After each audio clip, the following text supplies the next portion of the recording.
ሙሴ ለመጀመሪያ ጊዜ ከአምላኩ በተረዳው ገንዘብ የምግብ ህጎችን አስፍሯል። እነዚህ አትብሉ ተብሎ የተከለከሉት እንስሳት አሉ። ለምሳሌ ማያመሰኩ ጥፍራቸው ያልተሰነጠቁ እንዳይበሉ ታግደው ነበር በእነ ሙሴ የዛሬ 3500 ዓመት። ይሄ ህግ ዶክተር ሬንደል ሲያቀርቡት ሰውን ከቫይረስ የሚጠብቁ አጥሮች ነበሩ ነው ብለው ያቀርላል። ፈረሶችና ጥንቸሎችን ተመልከታቸው። ለምሳሌ እነሱ ሸኮናቸው ስንጥቃል ነበር እና የዛሬ 3500 ዓመት እንዳይበሉ ተከልክለዋል። የፈረስ ስጋ አለ በአብዛኛው ቫይረስና ጥገኛ ተዋሲያንን ተሸካሚ ነው ብሏል። ለምሳሌ ጥንቸሎች ስታዩም የዋሆች ይመስላሉ፣ ነገር ግን ቱላሬሚያ ለሚባል ተላላፊ በሽታ አመንጪ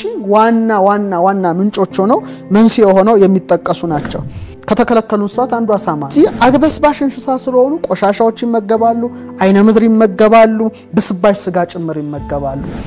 በአሜሪካ ታላቁ የኮሌራ ወረርሽኝ ላውዚያና ላይ የተከሰተው እንደ ጎርጎሮሳዊ ዘመን ቀመር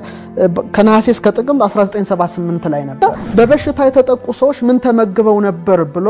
ጥናት ተደረገ። ሲጠና የአሳማ ስጋ፣ የሙሴል ሾርባ፣ የአሳማ ደም ከሆምጣጤ ጋራ ተለውሶ ጨዋማ በውሃ ውስጥ የሚኖረው ብራይን ሽሪምፕ ጋራ ከአትክልት ጋር ጨምረው ነበር የተመገቡት። እና እነዚህ ነገሮች ብናውቃቸው ኖሮ ይላል የሳይንቲስት ብናቃቸው ኖሮ ብዙ ቫይረሶች ሚሊዮኖችን ሳይገሉ በፊት መቆጣጠር ይቻል ነበር። ክንፍና ገለፈት ወይም ቅርፍት የሌላቸው እንስሳት የባህር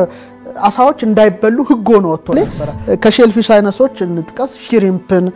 ክራብስን፣ ሎብስተር በጣም አደገኞች ሲሆኑ ማመን ብቻ ሳይሆን ይላል ጥናቱ አደገኛ ሽባነትን ጭምር የሚያስከስቱ አደገኞች ናቸው። ይሄ እንግዲህ ከፈጣሪ የተገለጸ ህግ ነው የሰው ልጆች እንዲጠበቁበት።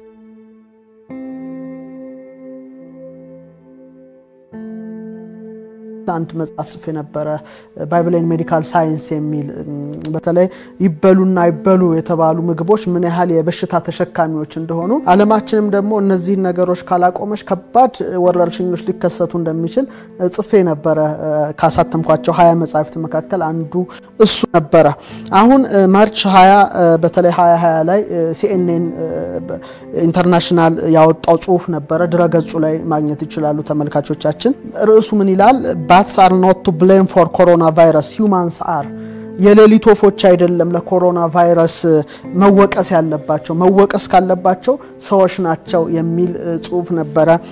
ያስነበበን። በጣም ብዙ ፕሮፌሰሮችና የሕክምና ዶክተሮች ነው እዛ ጽሁፍ ላይ የተሳተፉበት። እንግዲህ ቻይና ህዋን ላይ የተቀሰቀሰው ይሄ ኮሮና ቫይረስ መነሻው የሌሊት ወፎችን ጋር የተያያዘ እንደነበረ ነው በጣም ሲጠቁሙት የነበረው። ችግሩ ግን የሰዎች እንጂ የሌሊት ወፎቹ አይደለም። ሰዎች የሌሊት ወፎችን አድነው መብላታቸው፣ የሌሊት ወፎችን ለህክምና ሪሰርች ይያሉ ከቦታ ቦታ ማዛወራቸው፣ በተለይ ደግሞ ህዋን አካባቢ ያለው ገበያ እርጥበት ያለበት እንስሳት የሚጨናነቁበት መሆኑ እጅግ እንደ ሰደድ እሳት ይሄ ቫይረስ እንዲሰራጭ አድርጓል የሚል ነበር ያቀረቡት። ይህ ብቻ ሳይሆን ፕሊዝ ቻይኒስ ዱ ኖት ኢት ኤቭሪቲንግ ዛት ቶክስ፣ እባካችሁ ቻይናውያን የሚንቀሳቀሰውን ሁሉ አትብሉ የሚል መፈክሮች በማህበራዊ ድረገጾች እንመለከት ነበር። ይሄን ተከትሎ ደግሞ በቅርቡ ያመጋገብ ስርዓታቸው እንዲስተካከል በገበያ የተገኘ ሁሉ መበላት እንደሌለበት በህግ ደረጃ ጭምር እስከ ማርቀቅ ደርሰዋል። እንግዲህ እንደሚታወቀው ቫይረሶች በጣም ትልልቅ ፕሮፌሰሮች የህክምና ዶክተሮች እንዳቀረቡት ከእንስሳት ወደ እንስሳት ይተላለፋሉ፣ ከእንስሳት ወደ ሰው ይተላለፋሉ፣ ከእንስሳት ወደ ሰው ሲተላለፉ ደግሞ ከሰው ወደ ሰው ይዛመታሉ እና እጅግ በጣም ገዳይና አደገኛ የሆኑ እንስሳት አሉ፣ አራዊት አሉ፣ የወፎች ዝርያዎች አሉ። ስለዚህ ስለነዚህ ጉዳይ ነው እኔ ዛሬ ላቀርብ የምፈልገው። በተለይ ዶክተር ሬንደል ቀዶ ጥገናው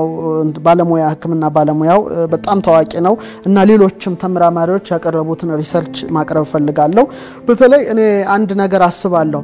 ዝም ብላ አስበታቃለ ከኢትዮጵያ በሽታ ወደ ሌላው ዓለም ሄዷል ወይ? ኤክስፖርት አድርገን እናውቃለን ወይ?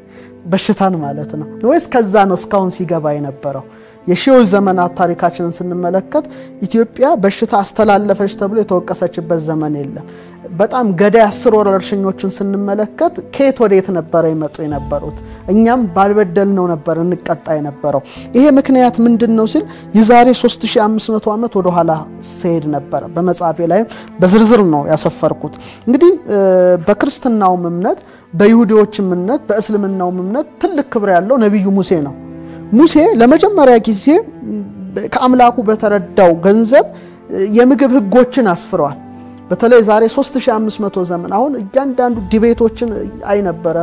CNN ላይ ያሉትን BBC ላይ የተለያዩ ሜዲካል ጆርናሎችም ስንመለከት ያልተፈቀዱ እንስሳትን በመመገብ የመጡ ናቸው ብለው በይፋ በጣም ብዙ ዲቤቶች አሉኛ ግን አልተለመደም አልታደልንም ለዚህ አይነት ዲቤቶች ያው እነዚህ አትብሉ ተብሎ የተከለከሉት እንስሳት አሉ ለምሳሌ ማያመሰኩ ጥፍራቸው ያልተሰነጠቁ እንዳይበሉ ታግደው ነበር በእነ ሙሴ የዛሬ 3500 ዓመት እንዲበሉ ደግሞ በተለይ የተእግራቸው የተከፈለ የሚያመሰኩትን ብሉ የሚል ህግ ነበር ይሄ ህግ ዶክተር ሬንደል ሲያቀርቡት ሰውን ከቫይረስ የሚጠብቁ አጥሮች ነበሩ ነው ብለው ያቀርቡት ለምሳሌ ከተከለከሉት መካከል እንደ የአሳማ የጥንቸል ስጋ የፈረስ ስጋን ዘርዝረን ማየት ይገባናልና ወደ ሌሊት ወፍ መምጣት አለብን ምክንያቱም bats are not to blame for coronavirus ነው CNN ያለው but humans are ስለዚህ ማየት ያስፈልጋል ግን የተፈቀዱ እንድንመገባቸው የተፈቀዱ በአግባቡ የታረዱ እንስሳት ምንም በሽታ እንኳን ቢያገኛቸው የመተላለፍ እድላቸው ካልተፈቀዱት ይልቅ አናሳ ነው ሪሰርቾችንም አቀርባለሁ ለምሳሌ ቦቫይን ቱበርኩሎሲስ በከብት ወተት የሚተላለፍ የቲቪ በሽታ አይነት ነው ይህ ሰዎች ስጋ ስለበሉ አያጠቃም ምክንያቱም እኛ ቱበርኩል ባሲላ የሚባለው የቲቪ በሽታ አምጪ ህዋስ አልፎኛ ስጋ ብለን በመንጠራው የጡንቻ ቲሹ ክፍል ውስጥ ጡንቻ ክፍል ውስጥ የሚገኝ ሲሆን ጥቃቅን ተውሳኮቹ ስናበስላቸው ሙሽሽ ብለው ጨርሰው ይሞታሉ ስለዚህ ሰው ላይ ጉዳት አያደርሱም ምናልባት ከንጽህና ጉለት ሊመጣ የሚችለው ከተፈቀዱት እንስሳት ኮሶ ብቻ ነው ኮሶ ደግሞ ያው ከንጽህና ጉለት እንጂ ስጋዎቹ እምብዛም ጎጂ ሆነው አይደለም ነገር ግን አሁን ያልተፈቀዱትን እንስሳት እና ዶክተር ኤሬንደል በዝርዝር ነው ያጠኑት ይሄን ብቻ 35 ዓመት ያጠናን ሳይንቲስት አስቀምጣለሁ ለምሳሌ ትራኪኖሲስ የተባለው በሽታ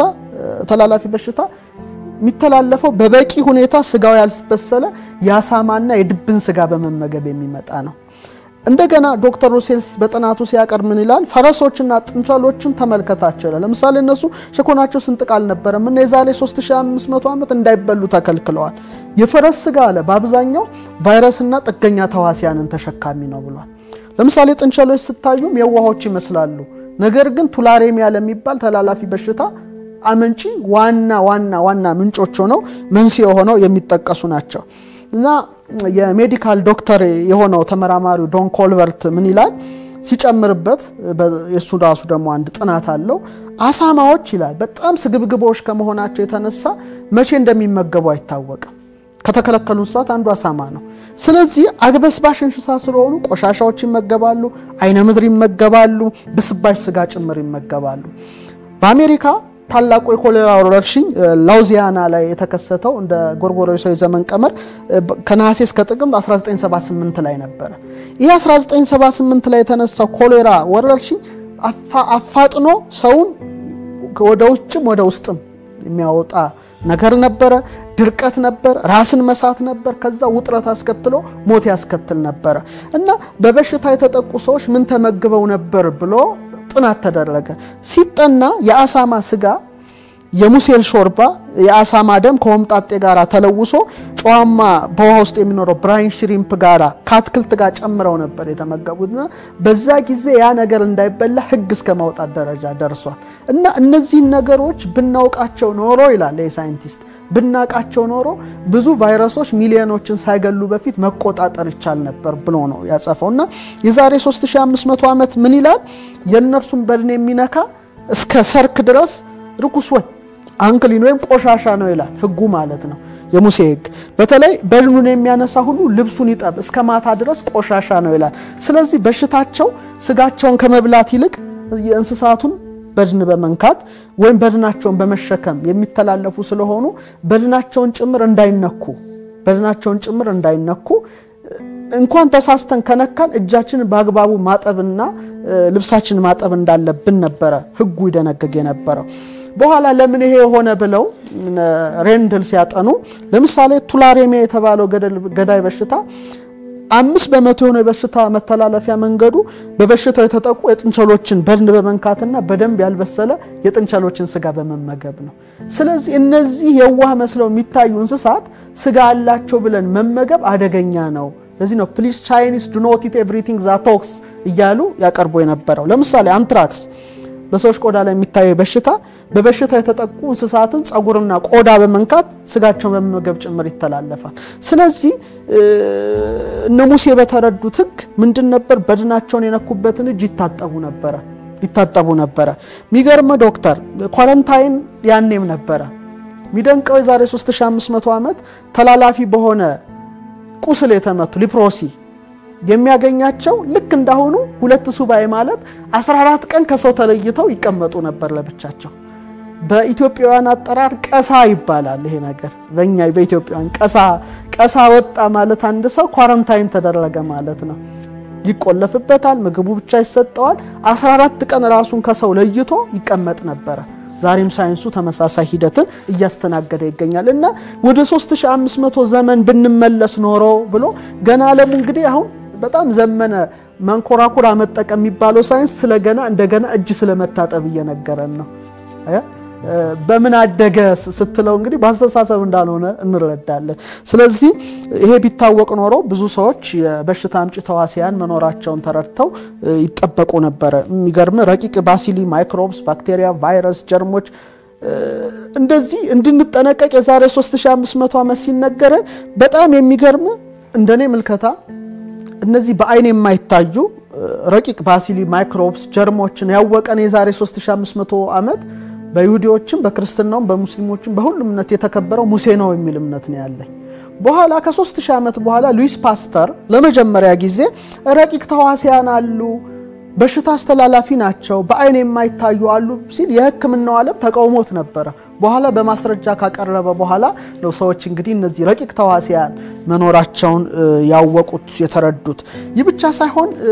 በነበረው የምግብ አመጋገብ የባህር ፍጥረታት ለምሳሌ ክንፍና ገለፈት ያላቸው ያሳ አይነቶች ብቻ እንዲበሉ ክንፍና ገለፈት ወይም ቅርፍት የሌላቸው እንስሳት የባህር አሳዎች እንዳይበሉ ህግ ሆኖ ወጥቶ ነበር በድናቸውን ጭምር እንዳይነካ ነበር የሙሴ ህግ ይደነግግ የነበረው አሁን ይርም እነዚህ ሬንድል ሲያጠኗቸው እና ማችስ ወደ 30 ዓመት አሳዎቹን ሲመረምሯቸው እነዚህ ክንፍና ገለፈት የሌላቸው የባህር አሳዎች በሽታ ብቻ ሳይሆን መመረዝን ጭምር የሚያስከትል ሆኖ አግኝተዋቸዋል ለምሳሌ ከሼልፊሽ አሳ ዝርያዎች ለምሳሌ ኦይስተር ክላምስ ስንመለከት ውሃ ለመጠጣት አፋቸውን ባህር ውስጥ ይከፍታሉና ብዙ ጋልን ውሃ ውስጣቸው ውስጥ ይገባል አፋቸውን ስለሚከፍቱ በውስጣቸው ቫይረስ ባክቴሪያዎች መርዝ ነክ ነገሮች ሁሉ ይከማቻሉ ምናልባት ነው የሚባለው የቫይረሱ ቁጥር በእነዚህ አሳዎች በዙሪያቸው ካለ ውሃ በ10 ያህል እጥፍ ሊሆን ይችላል በቁጥር ብዙ ስለሆነ ቫይረሶች ስለዚህ በተለያየ ሀገር አሁን ቅድም ወረርሽኞችን ፓንዴሚክስን ተመልካቾቻችን ያጥኗቸው ለኮሌራ ወረርሽኝ የመፈንዳት ምክንያት የነበሩት ብዙዎቹ ሽሪምፕ ነበር ኦይስተር ነበሩ ክራብስ ነበር ክላምስ የተባለው ያሳ አይነት ነበር እነዚህ ቅርፍት ወይም ገለፈት የሌላቸው አሳዎች ናቸው ለምሳሌ ከሼልፊሽ ሩሴል ምን ብለዋል ትኩስና የበሰለ የተፈቀደ ያሳ ዝርያ አልፎ እንደው ምግብ መመረዝ ሊሆን ይችላል እንጂ አይጎዳም ይላል እነዚህ ግን መርዞች ናቸው ይላል ለምሳሌ ከሼልፊሽ አይነቶች እንጥቀስ ሽሪምፕን ክራብስን ሎብስተር በጣም አደገኞች ሲሆኑ ማመን ብቻ ሳይሆን ይላል ጥናቱ አደገኛ ሽባነትን ጭምር የሚያስከስቱ አደገኞች ናቸው ለምሳሌ ከሼልፊሽ ያሳ ዝርያዎች መካከል በኮሌራ ባክቴሪያ በተመረዘ የውሃ አካል ውስጥ የሚኖሩ ናቸው ይሄ በጣም አደገኛ ነውና ለኮሌራ ወረርሽኝ ትልቁ ምንጭ ሆነው የተጠቀሱት እነዚህ ያሳዎች ነበሩ እንደገና ብዙዎች በናሽናል ጂኦግራፊ ያውቁታል ዳይኖፍሌጅሌት የሚባለው የውሃ ውስጥ እጽዋት አለ ሚንቀሳቀስ እና እነዚህ መርዛማነት ያላቸው ነገሮች ናቸው እነዚህን ደግሞ እጽዋት ኦይስተርና ክላምስ ይውጧቸዋል ኦይስተርና ክላምስ ሰውነት ውስጥ ይከማቻሉ ያንን ደግሞ ብንመገበው ሰውነታችን ይመረዛል ማለት ነውና በጣም አደገኞች ናቸው ለምሳሌ የፋብሪካ ራዲዮአክቲቭ ዝቃጭ ኦይስተር በተባለው አሳ ውስጥ ተጠራቅሞ ይገኛል ስለዚህ ይሄ በጣም ጎጂ ሆኖ የራዲዮአክቲቭ ዝቃጭ ውስጡ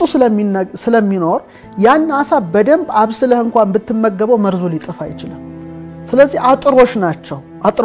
ይብቻ ሳይሆን ለምሳሌ ስዎርድ ፊሽን ብንመለከት ሲልስን ብንመለከት ዋልስን ብንመለከት በሰውነታቸው ብዙ ሜርኩሪ ክምችቶች ናቸው የሚገኙ የተፈቀዱ ያሳ አይነቶች ጋር ስትመለከት ደግሞ የሜርኩሪ ክምችትን በዛም አይገኝም ይሄ የሚገርም ነው ይሄ እንግዲህ ከፈጣሪ የተገለጸ ህግ ነው የሰው ልጆች እንዲጠበቁበት ስዎርድ ፊሽ የሚባለው አሳ ያለው የሜርኩሪ መጠን ከፍ ያለ ስለሆነ ለአንድ አመት በተደጋጋሚና በተከታታይ ሰው ቢበላው ባይምሮ ላይ ከፍተኛ ጉዳት ያደርስበታል ነው ያሉት ተመራማሪዎቹ አንጎሉ ሊዞራ ሊያብድ ይችላል ሊሞትም ይችላል አሳንበሪ ትልቁ የባህር አንበሳ ፖላር ቢር የዋልታ ድብ የሚባሉት ጉበታቸውስ በጣም ከፍተኛ የሆነ የቫይታሚን ክምችት ያላቸው የአሳ አይነቶች ሲሆኑ ሰው እነዚህን ቢመገብ ሃይፐር ቫይታሚኖሲስ ኤ ከፍተኛ የቫይታሚን መጠን ይበዛበታል ይሄ ደግሞ ለሞት ነው ቻይና አካባቢ ቀንዳውጣ ይበላል እንደምታው ታይዋለ ገበያ ላይ ቀንዳውጣ የደም ተውሳክ ቢልሃርዚያ የተባለውን በሽታ አስተላላፊ ነው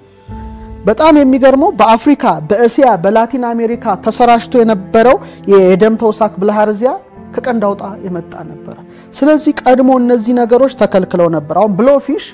ይሄ ክንፍ አለው ግን ገለፈት የለውም ቅርፍት የለውም በሚገርም በእንቁላሎቹ በጉበቱ ላይ በጣም የሆነ ከፍተኛ መርዝ ያለው ሲሆን ቴትሮዶክሲን ይባላል ከሲያናይድ 1250 ጊዜ ይበልጣል ከኮኬን 160 ጊዜ ይበልጣል ይገላል ስለዚህ ቢያንስ እስከ 30 አዋቂዎቹን ሊገል ይችላል እንግዲህ አስበው ከሲያናይድ እና ከኮኬን የበለጠ አደገኛ መርዝን ተሸካሚዎች ናቸው ስለዚህ ሰዎች አይደሉ እነዚህ እንስሳት አይደሉም ተጠያቂዎቹ ነው ሲኤንኤን ገለጸ